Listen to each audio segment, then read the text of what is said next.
Welcome, my friend, to Next Level Change Success. I'm Therese, a change strategist and practitioner with over 20 years of experience designing and delivering impactful change programs across various industries.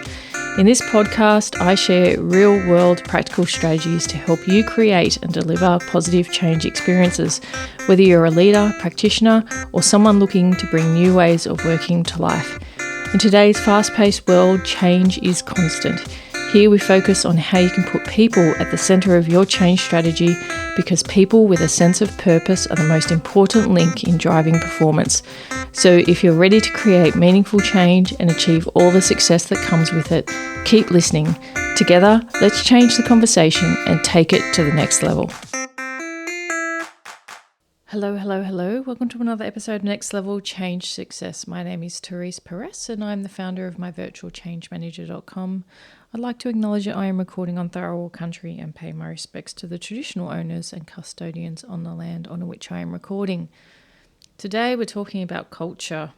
How much does culture affect the change that you are working on? Does it matter that you're aware of the culture, spoken and unspoken? And are you picking up on the culture cues as part of your change impact assessment and the culture challenges that you're leaning into? So you'll find that over time with change, and as you're bringing change into an organization or you've joined a new organization, and I think through my career I've had a lot of benefit from actually working in so many different organizations, because one of the areas of curiosity and fascination I have is how organizations will work and teams and how culture works in an organization. And I talk about the spoken and unspoken because oftentimes when you're joining an organization, even through the recruitment process, you get cues about the culture through the language that people use.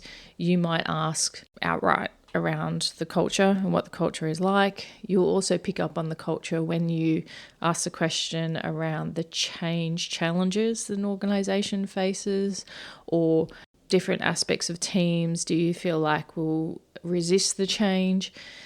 And when you ask that question about the change challenges, absolutely be intently listening, because it will give you an idea around whether change is going to be set up for success or not. And you might ask around leadership buy-in for the change, whether that exists, how much is leadership supportive of it. Sometimes understanding the structure within an organization and how deep that hierarchy structure goes or not. These are the type of questions or exploratory questions, areas of curiosity that you may want to express if you're going through a recruitment process. Then your experience of that recruitment process, how fast do people get back to you? How clear? Is there any feedback provided to you? Onboarding and the onboarding journey, are you simply thrown in the deep end, or are you actually onboarded, and can people explain the organization to you, the ways of working? And then through your experience of your change engagement, what are those cues that you're picking up on around true leadership engagement? Is it a reality, or is it something that's given lip service? So let's break it down a little bit, because I might be talking about cues that you're not even aware of from a culture perspective. And if you go into most organizations, you look at their core values, it is worth looking at what is documented around that, the mission of the organization. And then as you're going through a meeting with people, understanding the behaviors and the indicators. So if you're asking for things to be reviewed, for example, if you're booking meetings, whether people are showing up on time, whether people are tardy, which can sometimes be, and myself without doubt, sometimes I am late to meetings mainly because of workload. And so dependent upon people, and I've had people not show up at all to meetings with no message coming through or awareness or response, even post the fact, around the inability to attend the meeting, even though it might have been accepted, whether people even accept appointments or not. These are all small behavioural cues that are giving you an idea on how to navigate the organisation and what's acceptable or not acceptable from a culture perspective. Now, as a change practitioner or someone coming into an organization, I'm not going to impose my standards on those in the business. What I want to do is understand how the business operates, and whether I agree with it or not. For me to be able to engage effectively, I'm going to adapt my approach. And now some people might say, Therese, that seems silly to me, because people should show up to meetings, or they should have the respect for your time. The reality is, especially during the very early stages of joining an organization, I'm in real observational mode. And so I get a real sense of the organization, which will impact how much effectiveness I believe I will have as a change practitioner, and therefore readjust my expectation. It doesn't mean that I'm not going to do the work, and it doesn't mean that I'm not going to edge people along the maturity spectrum as I'm introducing change.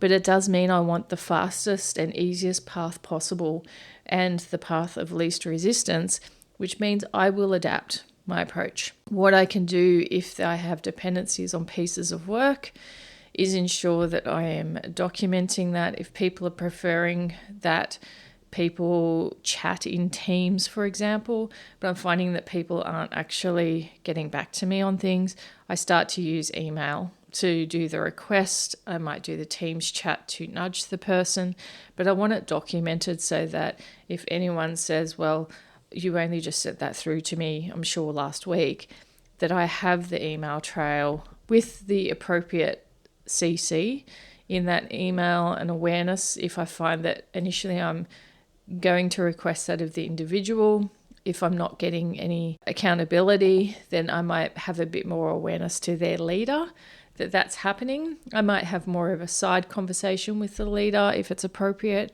to say, I'm finding this a little bit difficult or frustrating that I can't get this response. And then as a last resort, CC the leader in on the request. Their leader might actually say, can you send me the email? I'll follow them up and have the conversation with them. But the reality is you do need to be a little bit delicate in that conversation, because you want to ensure that you're not putting people offside, because remember, the outcome's what I'm focused on, which is to ensure I can get the information or the reviews or the different activities completed by that individual. So you need to be clever in that. I find that if you're of the opposite mindset and you have a standard and this is your way of working and that really you don't gel with this organization, then you're going to find that in most organizations you're going to struggle, and you're going to struggle with relationships and building those relationships in that organization because of your lack of willingness to adapt to that organizational culture. Oftentimes in organizations, that concept of accountability really fluctuates. So you might have some people who are really okay with being held to account, self-starters, people who are willing to engage, and yet you might find pockets of people who really may be disinterested, maybe not motivated, maybe disenchanted, so therefore not really engaging. And in some ways you need to play that through to its natural resolution regarding holding them to account, providing visibility around that accountability, but you can't force it.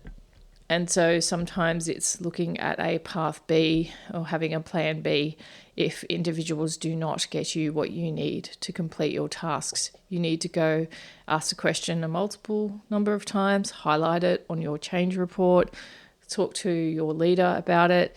There are a range of avenues that you would explore, but just know you can never force someone to be accountable. You can only create the circumstance and the situation in which that might come to the fore. Sometimes in organizations, and the general culture might be that leaders aren't actively ensuring that their own people are undertaking tasks. And so when you're actually looking at your change plan or your change approach, part of it is how do you create the environment to see how far that can go. So an example of that would be requesting for leaders to cascade communication, brief their teams, and then do a check of once that's completed, please confirm here on this spreadsheet, following up people who haven't confirmed or just making it visible that that is the case, and then seeing how that gets closed out. Now, that may not make you a favourite person, and you might find that only 50% of people actually complete the activity, But you should know that that was probably your expectation if you've seen the cues that accountability, even at a leadership level, really isn't there. So once again, it's flexing to the culture that exists and knowing that it wasn't necessarily a failure in the change approach you've taken or the method. It's actually just a learning about how culture can actually dilute your change approach and potentially compromise its level of success. And for you to be okay with that, I talk about change success always being an experience. It has different levels. It's not necessarily about it was great or it wasn't. It's just about what do you learn as a result of it. And the fact of the matter is that culture can dilute your change success if you're finding that there isn't any turnover in leadership or that there's no changes in the general approach within the organisation, no strategic drive to perform better, nor any real why as a catalyst for the change, which can just have it lose momentum over time if leadership's not engaged. Sometimes in relation to your own change and how you've assessed it, it may be that your messaging and your why isn't strong enough in the organisation, and sometimes that is just the way it is. And you might find that over time there may be other factors that all of a sudden start to come to the surface, or other reasons why the leaders will want to improve their engagement, will want to improve on the accountability space. It could be as simple as the introduction of feedback conversations, a proper scorecard, for example. Those type of things start to have leaders pay attention, because the why, and if your project or change is on that scorecard, then their why becomes your why, and it's easier for them to support your piece of work. If it's not on that scorecard, then it might be something that the change is always at the bottom of the pile for leaders to engage with, because they may not be impacted, their team may not be impacted, there's no social pressure that is created for them to engage. And there needs to be a level of just simple acceptance around that. And so consider that in your own way when it comes to the cultural aspects, because culture isn't just behaviours, it's also the structures, the accountability structures in an organisation. It will drive a certain level of behaviour. And that is why oftentimes in the remediation space, those type of scorecards are looked at, because scorecards can define and drive behaviour, good, bad, or otherwise. And so part of that does need to be monitored when introducing such scorecards or accountability frameworks from that perspective. So know that from a change perspective, getting across those aspects of an organisation, as well as just the values list, is what's the performance scorecard look like? What are the key business drivers in each of the areas? It is good for you to know, because you can connect your change, hopefully, to something in that sphere, and that is going to give it more legs when leaders are looking to be engaged. There's more of a reason why for them to get on board. When talking about culture, it's important to note that there is the social network within an organisation, which is a cultural aspect in and of itself. The more organisations you go to, the more you understand that there is the formal structure and then the informal structure when it comes to how an organisation works, whether it be across teams.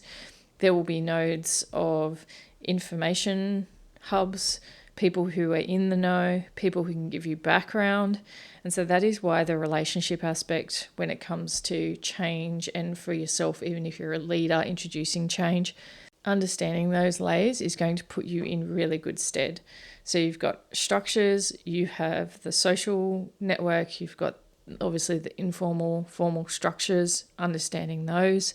These are all aspects of culture, observation of behaviours, observation in the areas of accountability are going to be very critical, because oftentimes you want leaders to lead and be accountable and to hold their teams to account for the change and to reinforce the change.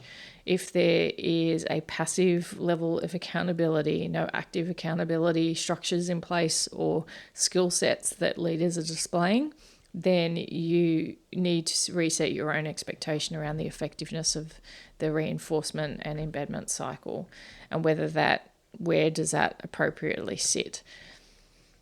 So those type of culture cues are critical. It comes down to how much you sit in the observer space and don't just take the rhetoric that you might be fed when you are engaging different areas. So oftentimes there might be conversations or catchphrases that people, or a story that people are quite attached to from a culture perspective about the way things work.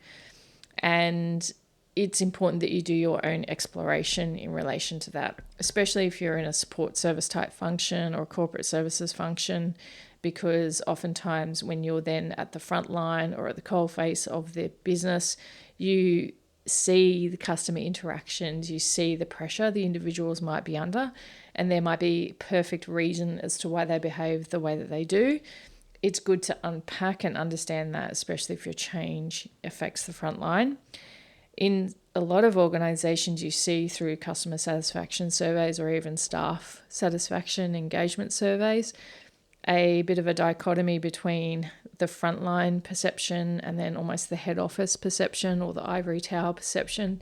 And that difference that span can get bigger and bigger if the stories run rife and there's no fact or not enough data to support or connect the why when it comes to how to connect the culture to those feedback surveys, and to ensure that the surveys themselves are really robust when it comes to culture aspects as well. So they're the different elements to explore. They're the different areas to go searching in if you're introducing change, or to consider and factor into your change plan, your change impact assessment, and really bring the myth busting to the fore if need be, but also making sure you're very clear on the level of change that you'll achieve. One of the things that is important is to note that you're not there to change the culture. If you've been brought in not on a culture program, but on introducing, whether it's an enterprise-wide system or whatever that may be, it will affect your ability to bring the change in if you don't adapt your change plan to the culture and set realistic expectations, but it won't affect or block your ability to do the change. And I would never factor in an explicit culture study unless I was there to address the culture of the organisation. So please note that these are cues that you're going to become aware of to reset your own internal expectations, but it won't mean that you're explicitly telling leaders in the organisation, for example, that they're simply not holding their people to account. It just says, I will put those elements into my plan, and then I will feed back the degrees of success, and then also make it transparent as to the areas which may have really struggled in those spaces around accountability, but not with any narrative of punitive action or accountability in and of itself. You just simply let the data talk for itself and talk about what you would do differently next time. Sometimes it is focusing in on certain areas and providing additional change support, for example, because leadership may not have had the skill sets that were required to really reinforce the change. That's just one example. I hope this has been a little bit insightful for you. I hope it's actually had the wheels turning around. Right, I didn't realise that even people attending meetings is a cultural cue. I didn't realise that the social and relationship aspect of this organisation is off the Richter. So therefore, from a change perspective, I really need to tap into that and have a really high fun factor in my change, for example. Or I didn't realise that this is a very hierarchical based culture, so therefore command and control is how it works. And so the fun factor may not be appropriate for this organisation. these are the type of outcomes or considerations you may want to have for the change that you are working on now, or how you're approaching the change with other departments, other areas, knowing that sometimes there are little subcultures that can sit within organisations for all sorts of reasons. I hope this gets the wheels turning. Thank you very much for listening. And just remember, if you're curious, if you want to even explore the world of culture change, come to my virtualchangemanager.com, sign up for our newsletter, stay in touch. There's a lot going on behind the scenes, just not necessarily being seen on the site yet. So it's good to connect and to stay in touch from a change perspective, because change matters, because your people, you, your purpose, your organisation, it all matters. Have a great day.